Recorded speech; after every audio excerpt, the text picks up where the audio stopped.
लगता है मेरा कोई खबर नहीं है मेरे पास, मेरी रीडिंग है, असेसमेंट है, प्लीज़ आप इस पे कमेंट कीजिएगा। क्या जयशंकर साहब के पाकिस्तान आने से पहले कोई अंडरस्टैंडिंग हुई थी दोनों मुल्कों में कि ठीक है जी कि मैं आता हूँ, मैं वहाँ पर आके टेररिज्म पे बात नहीं करूँगा, मींस पाकिस्तान को जो आपने भी बात की है, ये पहले होता था कि पाकिस्तान का कहा जाता था कि बॉर्डर से आप ये एक्सपोर्ट कर रहे हैं टेररिज्म, और नाम लेके कहा जाता था प्रॉक्सीज़ हैं बला बला।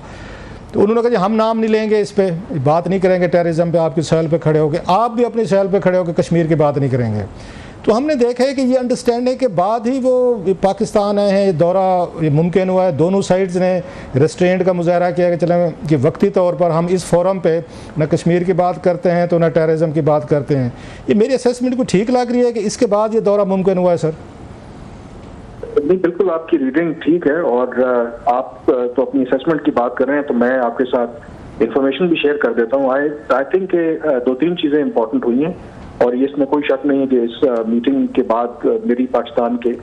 एक बड़े जिम्मेदार जो ऑफिशियल हैं जो सारे मामले को डील करते हैं, उनसे मेरी डिस्कशन हुई, और उन्होंने कंफर्म किया कि क्या ये चीज़ें तय थी कि दोनों एक दूसरे के ऊपर इल्ज़ाम तराशी नहीं करेंगे। तो उन्होंने कहा कि बिल्कुल एक अंडरस्टैंडिंग एक दूसरे को अप्रोच किया गया था, और इंडिया की तरफ से भी कहा गया था कि अगर प्राइम मिनिस्टर जो हैं पाकिस्तान के कोई ऐसी बात नहीं करेंगे तो हमारी तकरीर भी उस तरह की नहीं होगी, हम भी आपको इस तरह की बात नहीं करेंगे जिससे मामला खराब हो। तो क्लियरली एक अंडरस्टैंडिंग थी कि रेटरिक को लो डाउन किया जाए। जो मेरी बल्कि मालूमात हैं कि इवन के लगता है कि कहीं ना कहीं कोई बैक चैनल चल रहे थे, ये ऐसा नहीं है कि ये visit out of the blue हुआ है। और ये बात आप याद रखें कि उन्होंने रात स्टे किया है, इवन ऐसा भी नहीं है कि ये मुमकिन था, क्योंकि दिल्ली को इतना दूर नहीं है, ऐसे ये आप लाहौर से उठ के इस्लामाबाद आ जाएं, वो जहाज लेते सुबह सुबह आते 2 घंटे के लिए और इधर से वापस चले जाते। उन्होंने रात स्टे किया,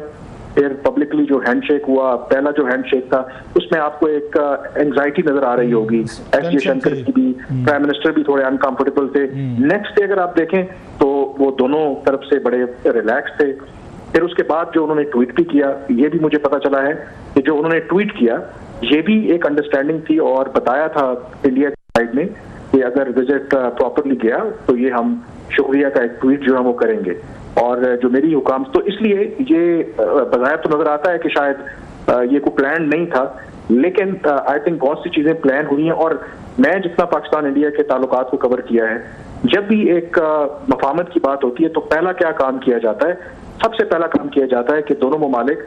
के जो ऑफिशियल्स हैं, दफ्तर खारजा हैं, वो अपने बयानात में जो उनकी तेजी है उसको कम करें। तो मुझे लगता है कि वो पहला बड़ा कॉशियस किस्म का स्टेप लिया गया है, क्योंकि हमें ये बात याद रखनी चाहिए कि अभी बहुत ज्यादा हमें एक्साइट नहीं होना चाहिए, क्योंकि ताल्लुकात की नौयत ऐसी है, कुछ भी हो सकता है। बट एटलीस्ट गिवन के मैं गोवा में भी गया था जब फॉरेन मिनिस्टर गए थे बिलावल, वहां पर भी तवक्को थी कि शायद हालात बेहतर हो, वहां पर तो जो ताल्लुकात थे मजीद खराब हो गए, दोनों ने एक दूसरे के ऊपर इल्जाम तराशी की। तो इसलिए जो आपकी रीडिंग है वो बिल्कुल ठीक है, वो इन्फॉर्मेशन के मुताबिक भी बहुत सी चीजें जो है बिहाइंड द सीन अंडरस्टैंडिंग भी हुई थी, और उसी के नतीजे में ये जो विजिट है